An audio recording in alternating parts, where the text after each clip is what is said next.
Menteri Komunikasi dan Digital melantik Rudi Sutanto, Saudara, pemilik akun Kurawa di media sosial X sebagai staf khusus bidang strategis komunikasi pada Selasa kemarin. Selain Rudi, Mutia Hafid juga melantik artis Raline Shah sebagai staf khusus Menteri Bidang Kemitraan Global dan Edukasi Digital.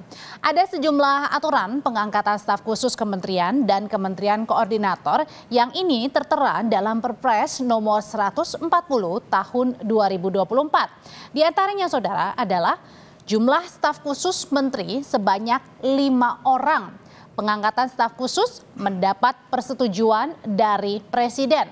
Staf khusus bisa berasal dari pegawai negeri sipil PNS dan non-pegawai negeri sipil. Kemudian untuk hak keuangan dan fasilitas lainnya sebagai staf khusus setara dengan jabatan eselon 1B. Sementara itu, untuk hak keuangan atau gaji dari staf khusus menteri ini, baik di kementerian maupun juga di kementerian koordinator adalah sebagai berikut. Yang pertama ada gaji bulanan atau take home pay yang dikantongi para staf khusus menteri ini sebesar mulai dari 31,3 juta rupiah sampai angkanya 33,9 juta rupiah.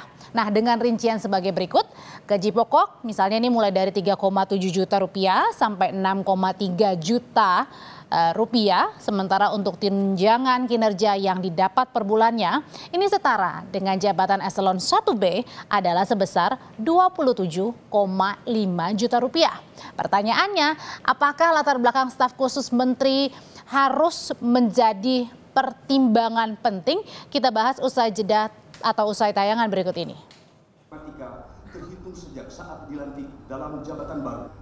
Menteri Komunikasi dan Digital Mutia Hafid menyebut tidak tahu jika staf khusus yang dilantiknya adalah pendengung media sosial Rudi Sutanto alias Rudy Valinka. Mutia menyebut tidak mau berspekulasi terkait Rudi Sutanto. Mutia mengklaim kementerian yang membutuhkan ahli komunikasi dan telah melihat riwayat hidup Rudi Sutanto atau Rudy Valinka. Saya nggak tahu ya Rudi Sutanto ya, yang saya kenal Rudi Sutanto gitu. Jadi saya tidak mau berspekulasi mengenai siapa Rudi Sutanto. Yang CV yang kami terima, beliau memang juga adalah strategi komunikasi dan jadi juga mewarnai di kementerian ini, karena secara kementerian ini kan juga nggak cuma digital tapi juga bidang komunikasi. Tidak hanya melantik Rudi Sutanto alias Rudy Valinka, Menkom Digi Mutia Hafid juga melantik selebritas Raline Shah sebagai staf khusus bidang Kementerian Global dan Edukasi Digital. Mutia berdalih, Raline Shah mewakili pekerja seni dan perempuan di kementeriannya. Selebritas Raline Shah menyebut tidak menduga ditunjuk menjadi staf khusus. Raline menyebut akan berkontribusi yang terbaik dengan tupoksinya. Sebenarnya saya tidak menduga dan tidak ada ambisi atau keinginan apapun masuk ke dalam pemerintahan. Malah kalau bisa dibilang usaha pun belum ada. Tapi ternyata ditunjuk dan diberi amanah ini, dan saya benar-benar merasa bahwa saya punya peran di sini, saya mempunyai kapabilitas di sini, dan juga ingin berkontribusi dan memberikan yang terbaik